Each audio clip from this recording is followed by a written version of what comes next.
The power of decision is my own. The power of decision is my own.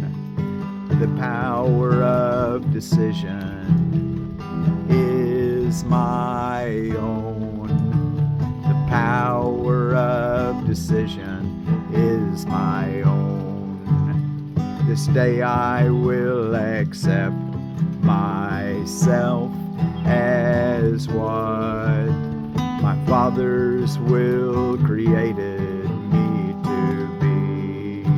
The power of decision is my own. The power of decision is my own. This day I will accept myself as what my father's will created me to be. The power of decision is my own. The power of decision is my own.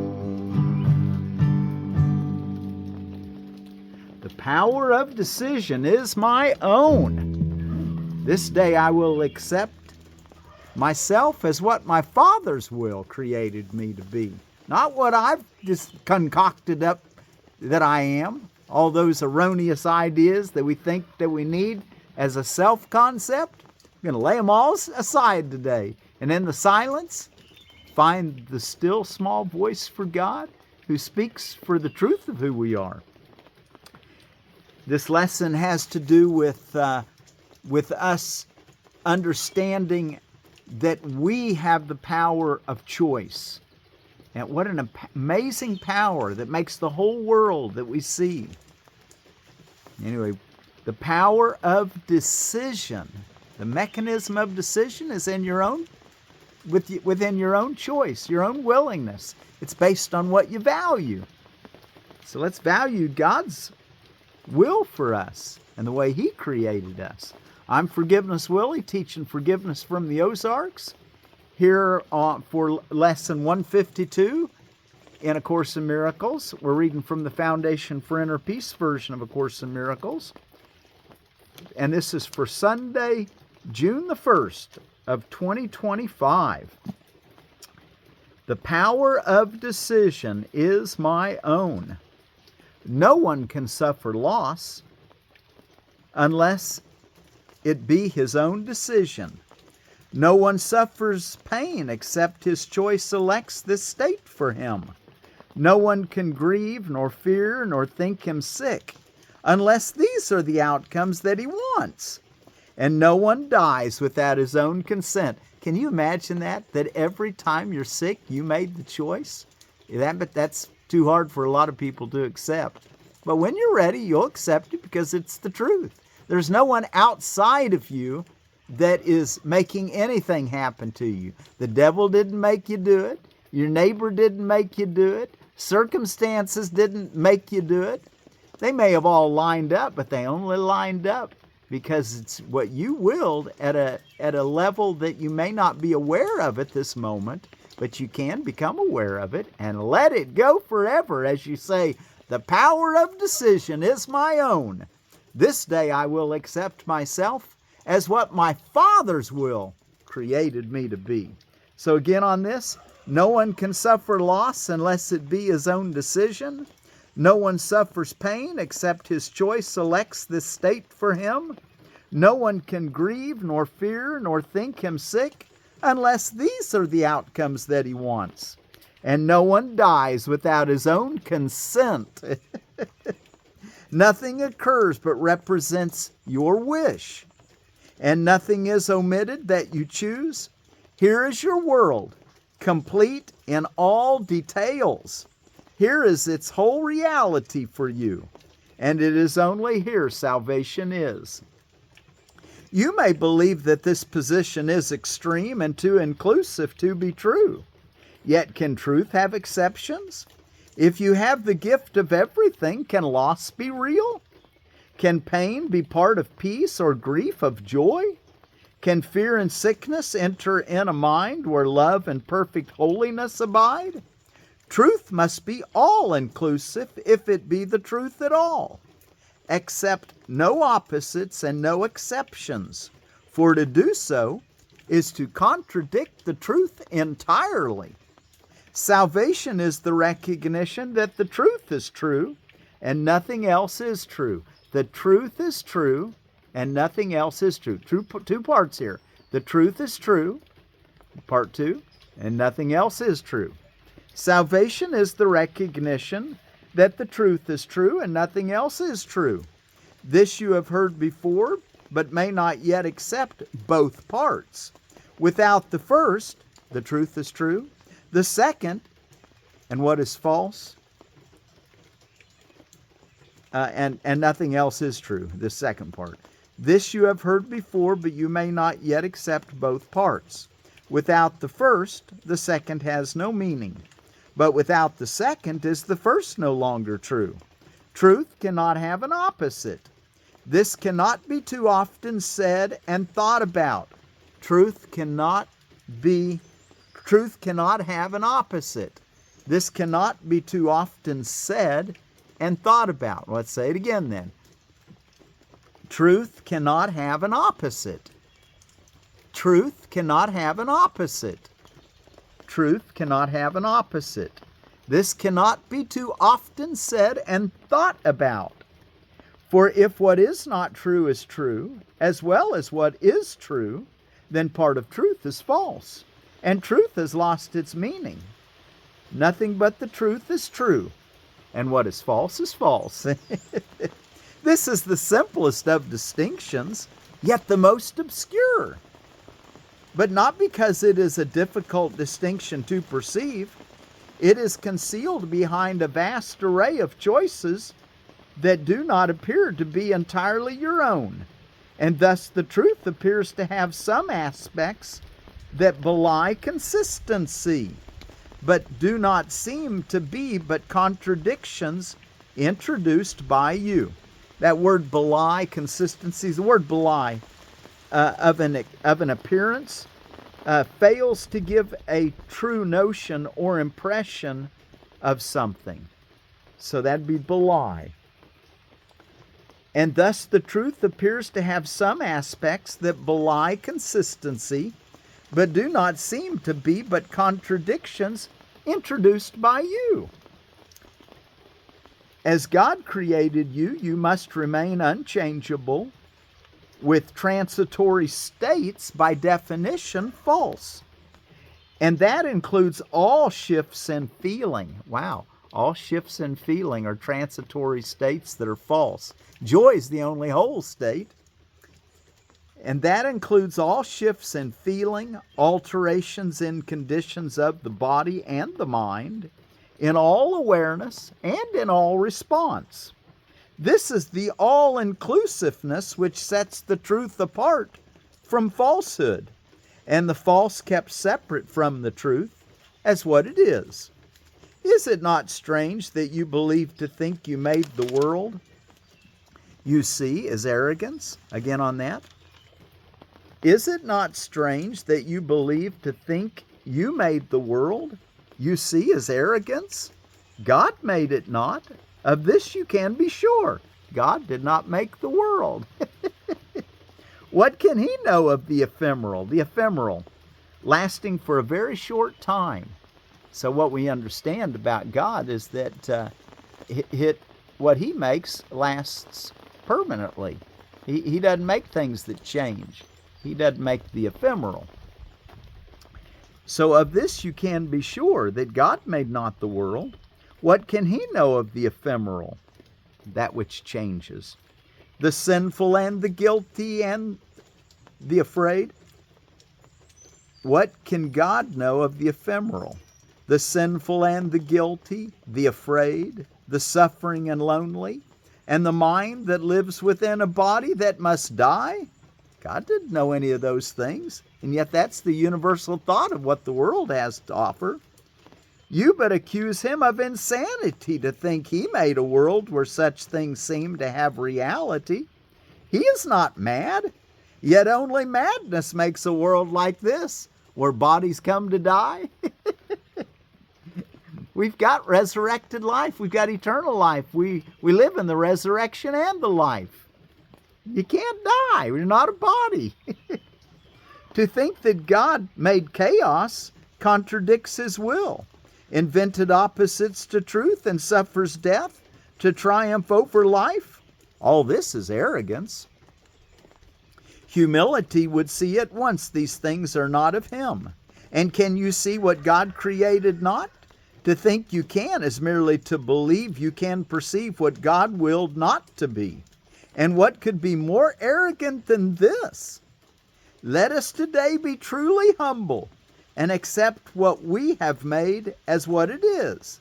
The power of decision is our own. Decide but to accept your rightful place as co-creator of the universe, and all you think you made will disappear. What rises to awareness then will be all that there ever was, eternally as it is now, and it will take the place of self-deceptions made but to usurp the altar to the Father and the Son. Today we practice true humility. Okay, now what's true humility? Catch this. You're going to like this. True humility. Today we practice true humility, abandoning the false pretense by which the ego seeks to prove it arrogant. Only the ego can be arrogant, but truth is humble in acknowledging its mightiness. The truth is humble in acknowledging its mightiness, its changelessness, and its eternal wholeness, all-encompassing, God's perfect gift to his beloved Son. We lay aside the arrogance which says that we are sinners, guilty and afraid, ashamed of what we are, and lift our hearts in true humility, instead to him who has created us immaculate, like to himself, in power and in love. Oh, what power we have as in images of our Creator. It reminds me of what our lesson says, the power of decision is my own. This day I will accept myself as what my Father's will created me to be. Let me read it again. Truth is humble in acknowledging its mightiness, its changelessness, and its eternal wholeness, all-encompassing, God's perfect gift to his beloved Son. We lay aside the arrogance which says that we are sinners, guilty and afraid, ashamed of what we are, and lift our hearts in true humility instead to him who has created us immaculate, like to himself, in power and in love. The power of decision is our own, and we accept of him that which we are, and humbly recognize the Son of God. To recognize God's Son implies as well that all self-concepts have been laid aside and recognized as false. Wow, all self-concepts have been laid aside and recognized as false. Their arrogance has been perceived, and in humility, the radiance of God's Son, his gentleness, his perfect sinlessness, his Father's love, his right to heaven and release from hell are joyously accepted as our own. Now do we join in glad acknowledgement that lies are false and only truth is true. We think of truth alone as we arise and spend 5 minutes practicing its ways, encouraging our frightened minds with this: the power of decision is my own. This day I will accept myself as what my Father's will created me to be. Then will we wait in silence. Then will we wait in silence. Are you waiting in silence? Are you taking those quiet times? Even if it's just for a moment, a little time to be still and quiet, to remember yourself. Isn't that not worth a moment? The power of decision is my own. This day I will accept myself as what my Father's will created me to be. Then will we wait in silence, giving up all self-deceptions, as we humbly ask ourselves that He reveal Himself to us. And He who never left will come again in our awareness, grateful to restore His home to God as it was meant to be. In patience wait for Him throughout the day, and hourly invite Him with the words with which the day began, concluding it with this same invitation to yourself. God's voice will answer, for He speaks for you and for your Father. He will substitute the peace of God for all your frantic thoughts, the truth of God for self-deceptions, and God's Son for the illusions of yourself. The power of decision is my own. This day I will accept myself as what my Father's will created me to be. Okay, and we're in chapter 16, the forgiveness of illusion, in our text. And we're ready for, we read paragraph 9. Let's read it again and finish this section in section 5. The choice for completion. Paragraph 9. The appeal of hell lies only in the terrible attraction of guilt, which the ego holds out to those who place their faith in littleness. The conviction of littleness lies in every special relationship, for only the deprived could value specialness. The demand for specialness and the perception of the giving of specialness as an act of love would make love hateful. The real purpose of the special relationship, in strict accordance with the ego's goals, is to destroy reality and substitute illusion. For the ego is itself an illusion, and only illusions can be the witnesses to its reality. And that word reality is in quotes. The only reality the ego knows is an illusion of reality. Paragraph 10. If you perceive the special relationship as a triumph over God, would you want it? Let us not think of its fearful nature, nor of the guilt it must entail, nor of the sadness and the loneliness. For these are only attributes of the whole religion of separation, and of the total context in which it is thought to occur. The religion of separation. I don't think we want to be part of that religion anymore, do we? The central... Okay, let's see. For these are only attributes of the whole religion of separation, and of the total context in which it is thought to occur. The central theme in its litany to sacrifice is that God must die so you can live. And it is this theme that is acted out in the special relationship. Through the death of yourself, you think you can attack another self and snatch it from the other to replace the self that you despise. And you despise it because you do not think it offers the specialness that you demand. And hating it, you have made it little and unworthy because you are afraid of it. Some of these ideas I might mention are just below what we really can put our heads around in the beginning, but they'll become more and more clear as you just keep reading it and understanding each word, each phrase. It'll eventually go together into a thought system that'll liberate you. And it's already doing that to some degree. The fact that you've stayed with us this far. Okay, through the death of yourself, you think you can attack another self and snatch it from the other to replace the self that you despise. And you despise it because you do not think it offers the specialness that you demand. And hating it, you have made it little and unworthy because you are afraid of it. 11. How can you grant unlimited power to what you think you have attacked? So fearful has the truth become to you that unless it is weak and little and unworthy of value, you would not dare to look upon it. You think it safer to endow the little self you made with power you wrested from truth. triumphing over it and leaving it helpless. See how exactly is this ritual enacted in the special relationship. An altar is erected in between two separate people on which each seeks to kill his self, and on his body raise another self to take its power from his death. Over and over and over this ritual is enacted, and it is never completed nor ever will be completed. The ritual of completion cannot complete, for life arises not from death, nor heaven from hell. 12. Whenever any form of special relationship tempts you to seek for love in ritual, remember love is content and not form of any kind.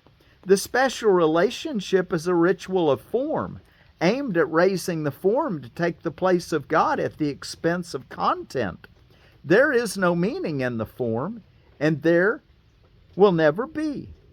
The special relationship must be recognized as what it is, a senseless ritual in which strength is extracted from the death of God and invested in his killer as the sign that form has triumphed over content and love has lost its meaning. Would you want this to be possible, even apart from its evident impossibility? If it were possible, you would have made yourself helpless. God is not angry. He merely could not let this happen. You cannot change his mind. No rituals that you have set up in which the dance of death delights you can bring death to the eternal. Nor can your chosen substitute for the wholeness of God have any influence at all upon it. 13. See in the special relationship nothing more than a meaningless attempt to raise other gods before him, and by worshiping them to obscure their tininess and his greatness. In the name of your completion, you do not want this. For every idol that you raise to place before him stands before you in place of what you are. 14. Salvation lies in the simple fact that illusions are not fearful because they are not true. They but seem to be fearful to the extent to which you fail to recognize them for what they are, and you will fail to do this to the extent to which you want them to be true. And to the same extent you are denying truth, and so are failing to make the simple choice between truth and illusion, God and fantasy. Remember this, and you will have no difficulty in perceiving the decision as just what it is and nothing more. 15. The core of the separation illusion lies simply in the fantasy of destruction of love's meaning. And unless love's meaning is restored to you, you cannot know yourself who share its meaning. Separation is only the decision not to know yourself. This whole thought system is a carefully contrived learning experience designed to lead away from truth and into fantasy. Yet for every learning that would hurt you, God offers you correction and complete escape from all its consequences. 16. The decision whether or not to listen to this course and follow it is but the choice between truth and illusion. For here is truth, separated from illusion and not confused with it at all. How simple does this choice become when it is perceived as only what it is? For only fantasies make confusion in choosing possible, and they are totally unreal. And the last paragraph to finish this section, 17. This year is thus the time to make the easiest decision that ever confronted you, and also the only decision that ever confronted you. You will cross the bridge into reality simply because you will recognize that God is on the other side and nothing at all is here. It is impossible not to make the natural decision as this is realized.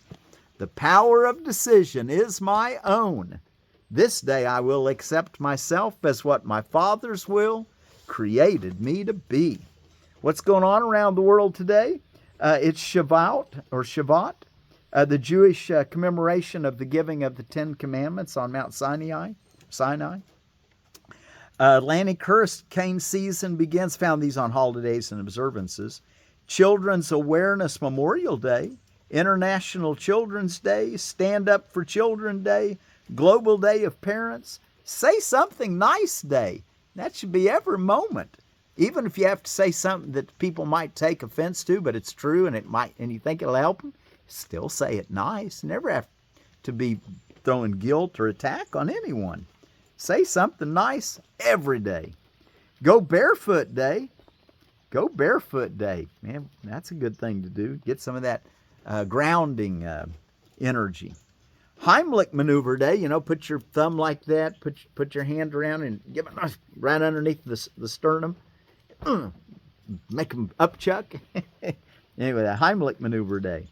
Flip a Coin Day, Don't Give Up the Ship Day, Dinosaur Day, Animal Rights Day, Frozen Yogurt Day, Pen Pals Day, New Year's Resolution Recommitment Day, Wear a Dress Day, World Milk Day. And I would like you to consider things like almond milk, coconut milk, soy milk, rice milk, any kind of nut. You can soak it overnight and blend it the next day and make it in a nut, strain off the pulp and save that for something else or give it to your chickens.